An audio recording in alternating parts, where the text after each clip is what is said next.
Olha só, um protesto realizado na noite de segunda-feira na unidade do Carrefour da Avenida Bento Gonçalves, na zona leste de Porto Alegre, terminou em vandalismo. O grupo usou o pretexto de se importar com vidas negras para sair quebrando tudo.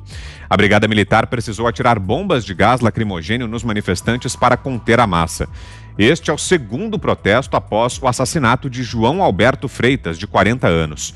O grupo bloqueou as duas faixas da Bento Gonçalves, uma das avenidas mais movimentadas da cidade, aos gritos de "Acabou o amor, isso aqui vai virar Palmares" e "O Carrefour é assassino".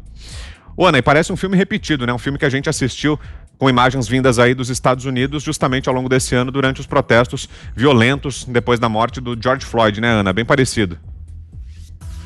Bem parecido, Vitor, e a gente vê que existe aí uma tentativa de importar esse movimento daqui dos Estados Unidos, né, para o Brasil, levando aí não apenas a desculpa, né, a bandeira do racismo para trazer violência para as cidades, mas uma agenda também marxista como a do grupo, né, uma agenda de violência, uma agenda que enaltece exatamente o racismo, né, como aquilo que eu comentei ontem aqui.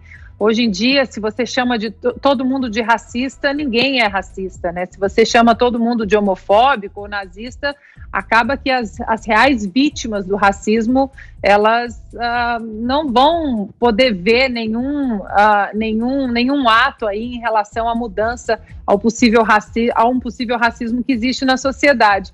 E o problema disso tudo, Vitor, é que dentro aí das nossas eleições no Brasil, com certeza vai ter muito político aí se agarrando nessa agenda, exatamente para tocar fogo aí no Brasil, literalmente fogo mesmo, né? A gente vê que existe esse movimento de importação também aí na violência, aí colocando ateando fogo em lojas, e a gente viu as cenas, inclusive, do Carrefour da semana passada, pessoas negras, né, os empregados ali desesperados, tentando salvar o ambiente ali de trabalho deles. O que a gente vê que não são vidas negras que importam, né? São vidas negras que sejam usadas, que possam ser usadas para agendas políticas e ideológicas, como é aqui nos Estados Unidos. Fiuza.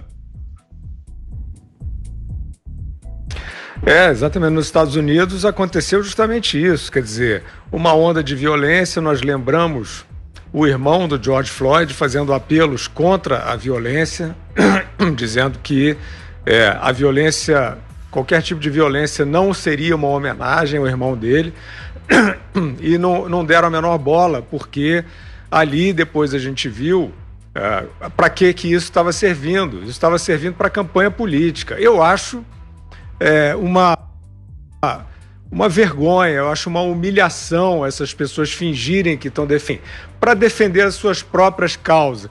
Causas não, desculpe, para defender as suas próprias boquinhas, para defender os seus próprios pequenos e miseráveis objetivos imediatos, né, como era no caso dos Estados Unidos.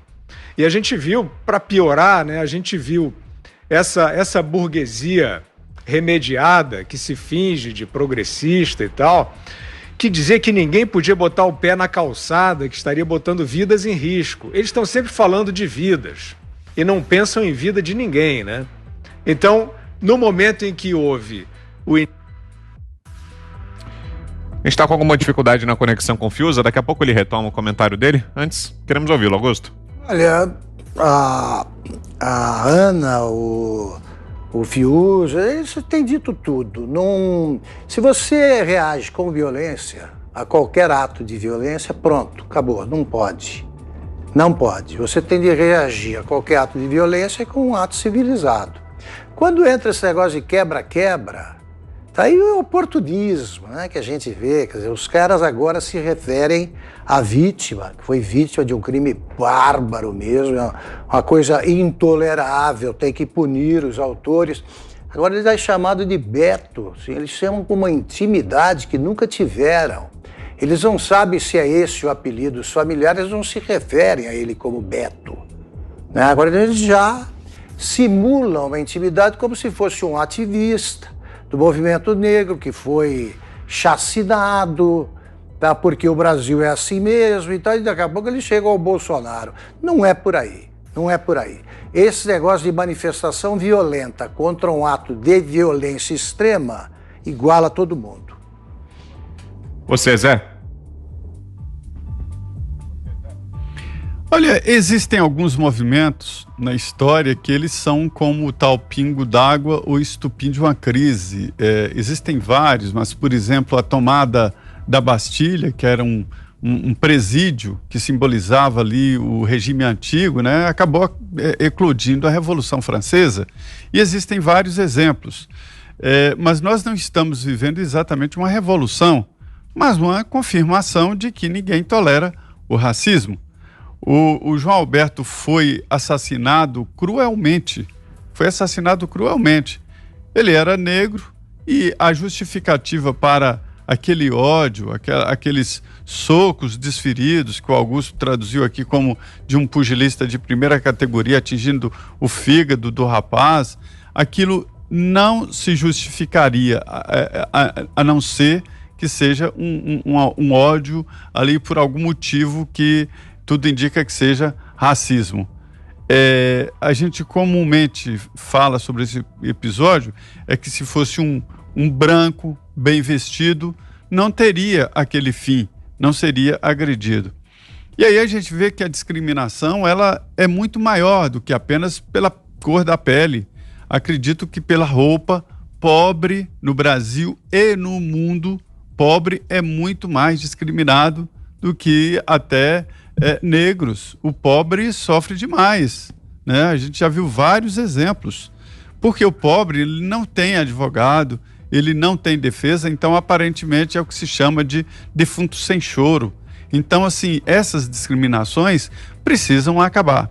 O ato dos seguranças do Carrefour foi um ato que ninguém pode aprovar ou duvidar da violência de um ato daquele. É natural que haja essa reação, mas a reação tem que ter um limite.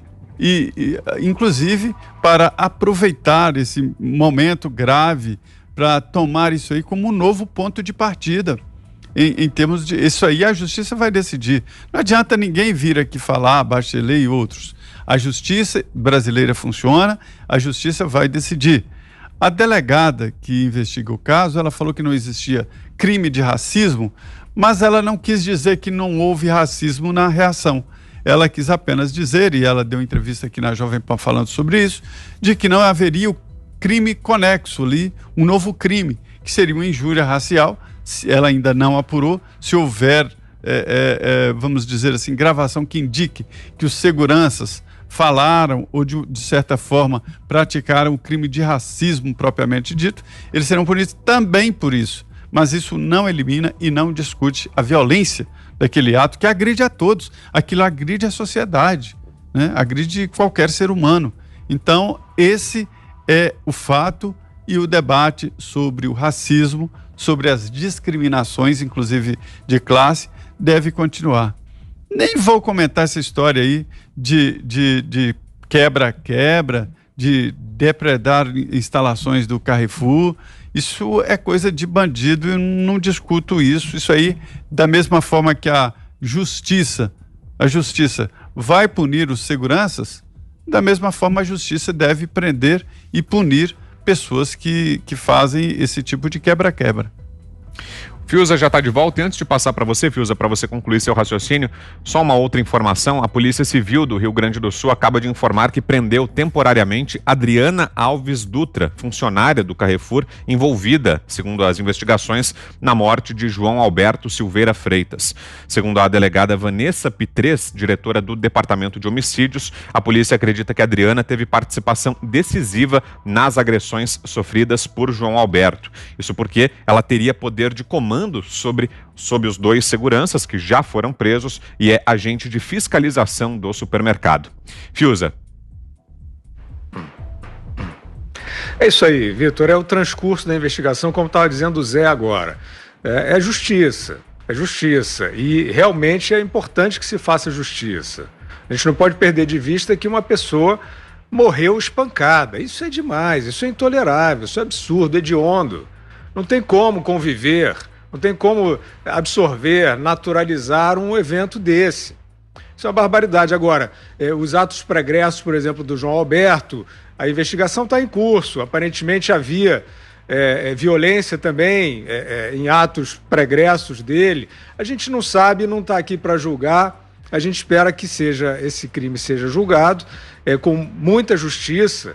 E sim, esta situação envolvendo negros, brancos ou qualquer cor de pele, ela é intolerável. Não pode acontecer isso numa democracia, não pode acontecer isso no meio de uma civilização, num pátio de um supermercado. Isso é inaceitável. Ou então a coletividade perdeu completamente a tão chamada empatia, que é muito da garganta, né? A empatia da garganta. Agora, parem de usar a vida de alguém que se foi de uma maneira bárbara para suas próprias panfletagens, né? Para seus próprios parasitismos. Esse negócio da violência é escandaloso, porque, como eu dizia quando perdemos aqui a conexão, nos Estados Unidos da América estava acontecendo uma paralisia da sociedade em que a ética, a suposta ética, que não é verdadeira essa ética, vamos deixar isso pacificado, né? De que se você circular, você coloca vidas em risco automaticamente. No momento em que houve o comando para a depredação, para o quebra-quebra, para a violência desvairada, esses supostos éticos, aí colocando também burgueses, intelectuais, não é uma reação de fígado, de pessoas incultas, não. É gente muito preparada, que recebeu muita instrução da sociedade, apoiando violência, apoiando pancada. E que no dia anterior estava dizendo que ninguém podia sair de casa. Ora, o que nós vivemos? É uma pandemia de hipocrisia. E aí uma pandemia de hipocrisia não salva a vida de ninguém. De nenhum negro, de nenhum branco, de nenhum infectado, não salva a vida de ninguém, porque o nome disso é panfletagem. Então é muito importante que instituições... Não vamos nem mais falar da justiça. A justiça tem que fazer a parte dela direito. Agora, instituições como o Carrefour, por exemplo, que está no centro dessa situação, precisam entender que aquele negócio de você ceder a certas patrulhas linchadoras, tira o seu anúncio de lá porque você está apoiando uma causa que a gente diz que não é ética e tal. Eles vão lá e tiram, botam o rabo entre as pernas. Aí, sim, eles começam a compactuar com um tipo de patrulha que tende à violência, né, que tende ao linchamento, que não protege ninguém.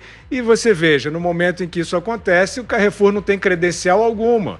Ele poderia até ter, né? Não, é uma instituição com responsabilidade social, vamos esperar, vamos ouvir o que eles estão dizendo. Não tiveram